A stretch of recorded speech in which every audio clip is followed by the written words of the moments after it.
उपसभापति जी, मैं आपका बहुत आभारी हूं कि आपने इस महत्वपूर्ण विषय पर मुझे बोलने का अवसर दिया।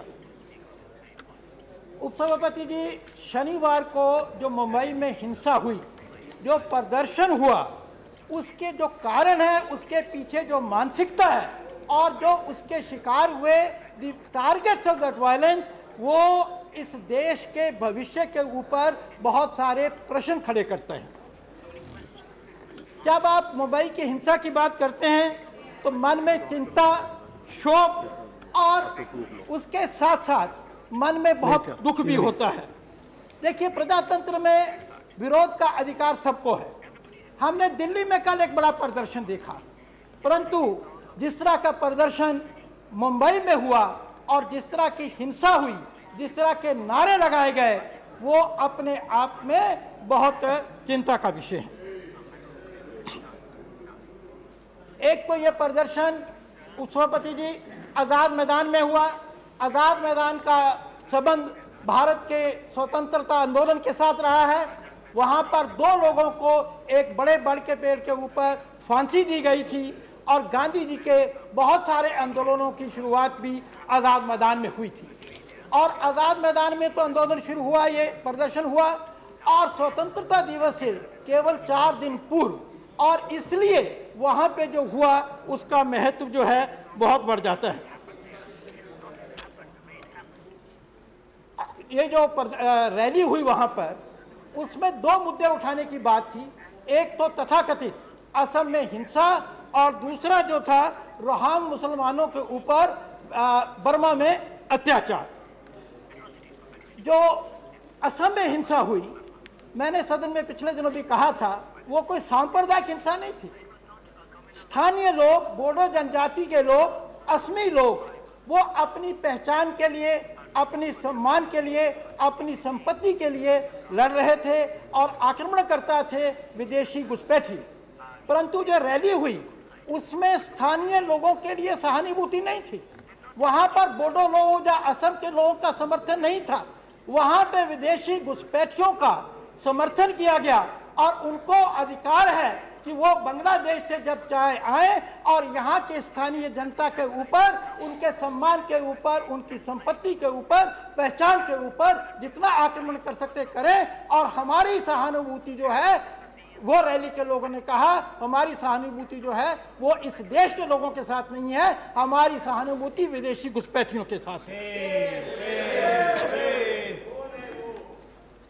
उपसभापति जी, क्या मजहब का रिश्ता इस देश की मिट्टी के रिश्ते से बड़ा होगा? क्या वो गहरा होना चाहिए? क्या हम सब भारत माता की संतान नहीं है? क्या भारत के अंदर जो हिंदू रहते हैं, मुसलमान रहते हैं, सिख रहते हैं, ईसाई रहते हैं, अन्य मजहबों के लोग रहते हैं, वो इस देश की मिट्टी से, इस देश के पानी से, इस देश की वायु से प्राण प्राप्त नहीं करते हैं, जीवन नहीं जीते हैं? क्या वो सारे के सारे आपस में बहन भाई नहीं है? क्या उनको आपस में सहानुभूति नहीं होनी चाहिए? और क्या आपकी सहानुभूति विदेशी पार से आने वाले घुसपैठियों के साथ इस कारण होनी चाहिए कि वो आपके मजहब के हैं? उपसभापति जी, उस रैली में हिंसा हुई और जो निशाने बनाए गए, एक तो मीडिया की ओबी वैन्स को निशाना बनाया गया, महिला पुलिस अधिकारियों को के साथ अभद्रता की गई, उनके कपड़े फाड़े गए और उनके अस्त्र शस्त्र भी छीन लिए गए, दुकानें जलाई गई। अब कोई बताए कि रिहांग में अगर रिहांग के मुसलमानों के साथ अगर बर्मा में अत्याचार हुआ है तो उसके लिए मुंबई वासी और भारत के लोग किस तरह से जिम्मेदार हैं और उनको किस कसूर की सजा दी गई? और उपसभापति जी, क्या यह हिंसा प्रयोजित नहीं थी? क्या केंद्रीय गृह मंत्रालय को इसकी पूर्व जानकारी नहीं थी? समय का मैं उपसभापति जी, मैं 2 मिनट में अपनी बात खत्म करता हूं।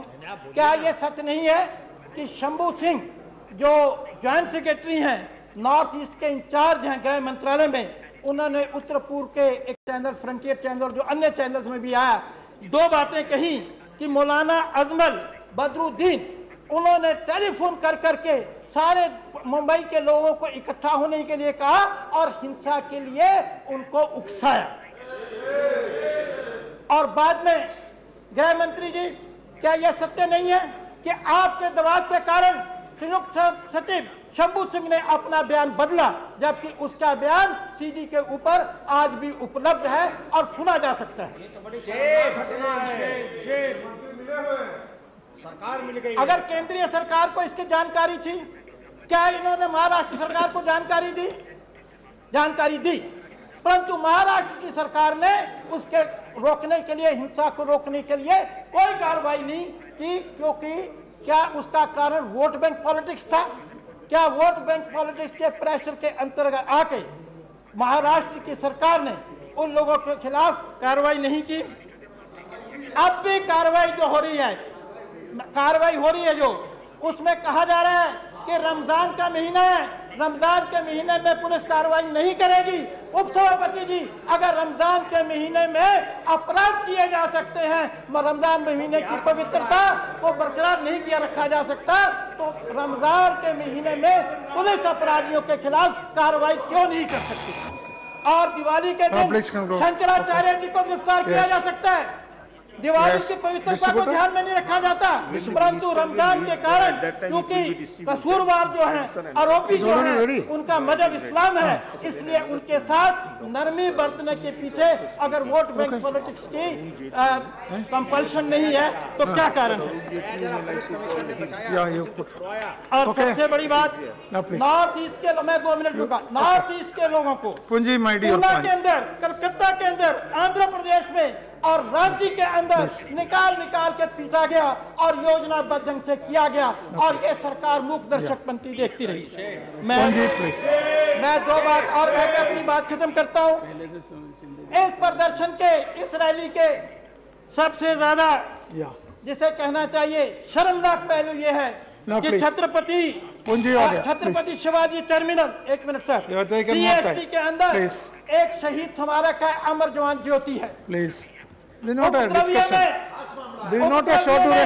उपसभापति जी, वहाँ पर जाके उस स्मारक उन्होंने जो वहाँ पर भारतीय सेना के सम्मान का प्रतीक के रूप में थी, उस टोपी को पैरों नीचे और वहाँ पर जो बंदूक थी उस बंदूक को भी चुरा के ले गए, उस बंदूक को भी उठा के ले गए।